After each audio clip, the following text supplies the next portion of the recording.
بسم اللہ الرحمن الرحیم۔ السلام علی الحسین وعلی علی ابن الحسین وعلی اولاد الحسین وعلی صحاب الحسین۔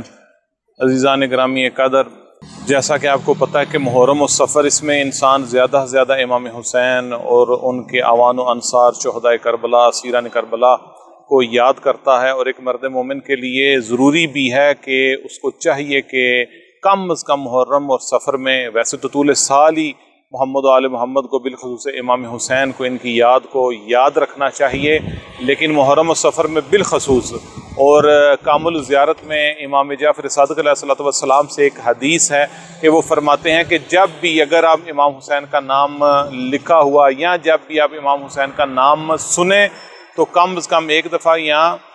زیادہ سے زیادہ 3 دفعہ یہ ضرور کہنا چاہیے، صلی اللہ علیہ یا ابا عبداللہ، صلی اللہ علیہ یا ابا عبداللہ، صلی اللہ علیہ یا ابا عبداللہ، یہ ضرور کہنا چاہیے۔ اور اگر کوئی بندہ یہ عمل کرے اور طول سال میں اس طرح کرے تو کہتے ہیں کہ اس کو امام حسین کی زیارت کا ثواب ملے گا، اور جس قدر آپ امام حسین کو اس طرح سے یاد کریں گے، امام حسین بھی اس طرح سے آپ کو یاد کرتے ہیں۔ حتیٰ کہ بعض عرفاء، بزرگان، اولیاء اللہ یہ بھی کہتے ہیں کہ امام حسین آپ کو یاد کرتے ہیں تو آپ کے دل سے ان کے بارے میں یہ درود، یہ سلام نکلتا، السلام علیکم یا ابا عبداللہ یا صلی اللہ علیہ یا ابا عبداللہ۔ تو جوں انسان امام حسین کے قریب جائے گا تو امام حسین بھی اس کے قریب آئیں گے، اور اس کو یہ قرب کی منزلیں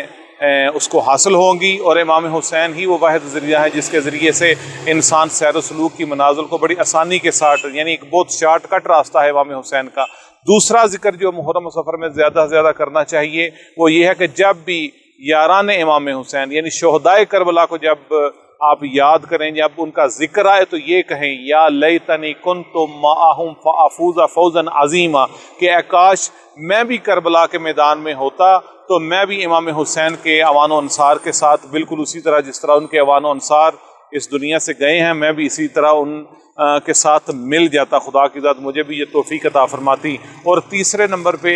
جو چیز ہے اور بہت مہم ہے وہ یہ ہے کہ جب بھی قاتلین امام حسین اور جنہوں نے امام حسین علیہ السلام کے ساتھ جنگ کی، ان کا ذکر آئے تو اس وقت ان کے سے اظہار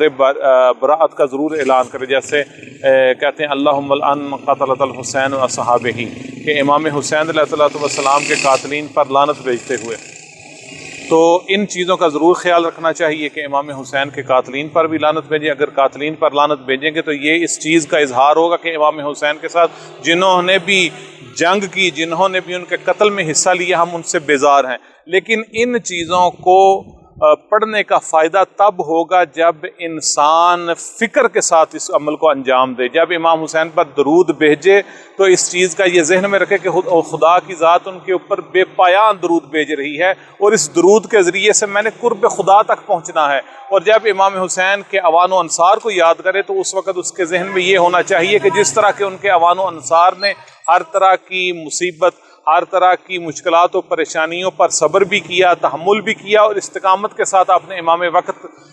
کی جو ہے وہ نصرت کی، ان چیزوں کو یاد رکھے کہ جب ہمارے ساتھ بھی اس طرح کا اگر کوئی مسئلہ پیش آ جائے، امام حسین کے راستے میں جو رکاوٹیں آئیں، جو مشکلات و پریشانیاں آئیں، تو ہم بھی ان پر صبر کے ساتھ، تحمل کے ساتھ اور استقامت کے ساتھ پائے عمل پر وہ عمل کرتے رہیں، اور جو چیزیں انسان کو امام حسین سے دور کرتی ہیں ان سے بیزاری کا اظہار کریں۔